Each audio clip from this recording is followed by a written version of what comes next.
Tuh kalau kita lihat ya ini sudah merugikan masyarakat, sudah gitu ini membohongi masyarakat. Kalau kata narasumber kami sih, kata Mas Tulus ya ini udah kriminal ini. Kriminal, tadi Mas Tulus langsung jadi sapa deh Mas Tulus, terima kasih sudah kembali lagi ke Sapa Indonesia Siang.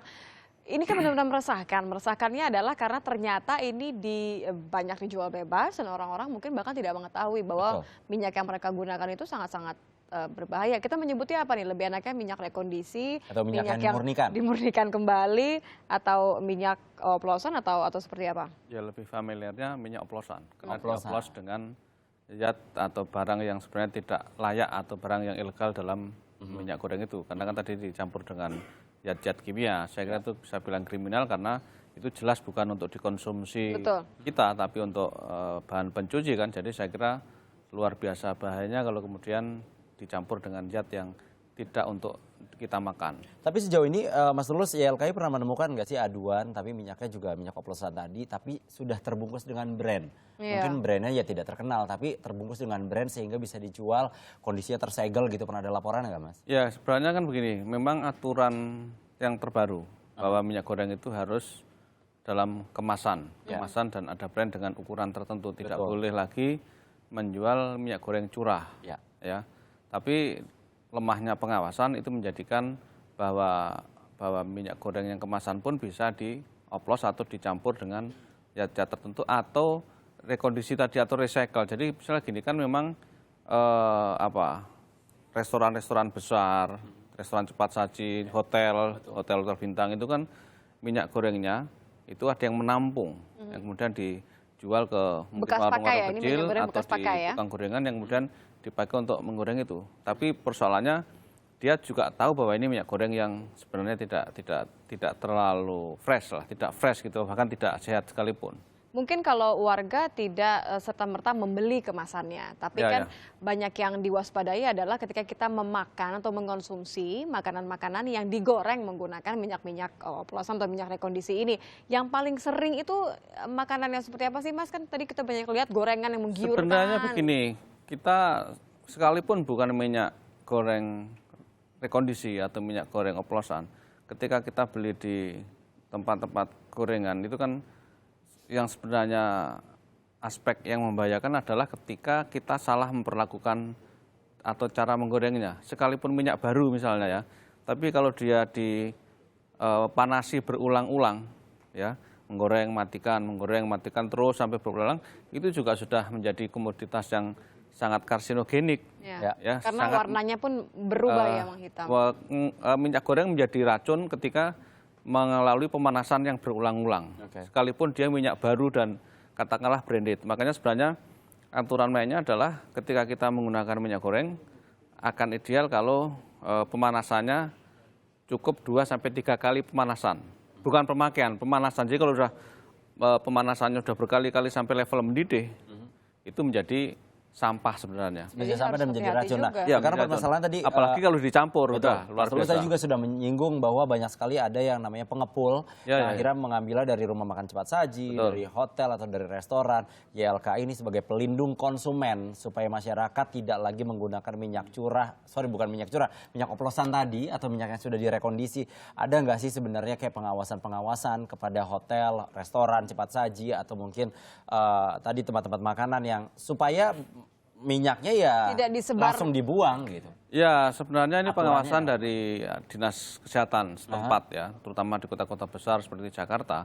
Karena bagaimanapun harus ada aspek kelayakan konsumsi ya ketika minyak goreng itu diperjualbelikan dan kita konsumsi harus memenuhi standar kelayakan untuk kita konsumsi. Jadi mestinya dipastikan oleh Dinas Kesehatan kalau itu sudah dikemas berarti oleh Badan POM bahwa minyak goreng itu adalah minyak goreng yang masih layak konsumsi. Berarti memang harus ada kemasannya ya? Ya, tapi sebenarnya ketika sudah dipanasi berkali-kali, ini yang mungkin kita tidak punya alat ukur apakah itu masih layak atau tidak. Yang menjadi bisa dimonitor adalah apakah dia sudah terkontaminasi oleh zat-zat tertentu. Tapi kalau pertanyaan seperti ini Mas Tulus, kalau misalnya ketika kita mengkhawatirkan peredaran yang ada di pasaran begitu kan mungkin kalau secara kasat mata memungkinkan tidak sih membedakan mana yang kemudian minyak rekomendasi kasat mata atau enggak, mau bedain atau tidak ya? Boleh. Gimana kalau saya ada contohnya nih, saya mau ambil dulu. Ya. Mana dia tadi? Yang contohnya yang direkondisi sama yang bentar ya, saya ambil dulu. Ngambilnya jangan di rumah kamu ya, Bar, Oh ini kejauhan enggak, soalnya. dari restoran depan. Oh enggak, depan mana enggak ada ya. Jadi ini saya bawa 2. Kalau kita lihat secara kasat mata tadi pertanyaan Nitya nih sangat-sangat bagus pertanyaan dari Ibu Nitya. Ya, ini konsumen yang cerdas. Konsumen yang cerdas. Ini bagaimana cara membuktikannya? Nit, tampaknya saya menduduki iPad saya. Menduduki gadget kamu ya, gawai kamu ya. Oke, ini dia. Bisa Anda, coba kalau misalnya Anda bisa saksikan, katakan mana yang palsu. Gitu. Apakah yang A atau yang B? Pakai sebelah tangan kanan saya atau kanan kiri? Nah ini kita bukan acara Dora the Explorer, jadi mereka harus jawab. Ya, ini bisa dilihat dari tingkat kejernihan. Kejernihan. Ya, jadi konsumen itu bisa. kunci pertamanya ya. Jadi melihat dari tingkat kejernihan. Ya, kejernihan dan kemudian kalau dia sudah dikonsumsi dibuka ya bau atau tidak.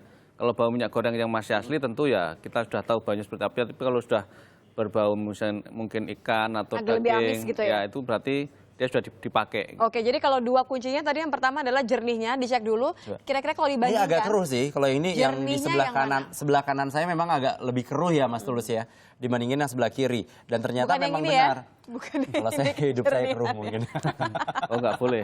Nggak boleh. Jadi gini, seperti tadi Mas Tulus juga bilang bahwa yang warnanya lebih keruh atau mungkin ada serbuk-serbuknya, ini adalah minyak yang sudah direkondisi. Oh iya betul, kamu betul Akbari, karena Betul. ini ada seperti ya serbuk-serbuk di dalamnya ya. Ya kan ada ada pencampuran zat kimia tadi begitu ya Mas Tulus ya. Nah kalau dari baunya saya aja, karena kamu lagi pilek kan soalnya kan.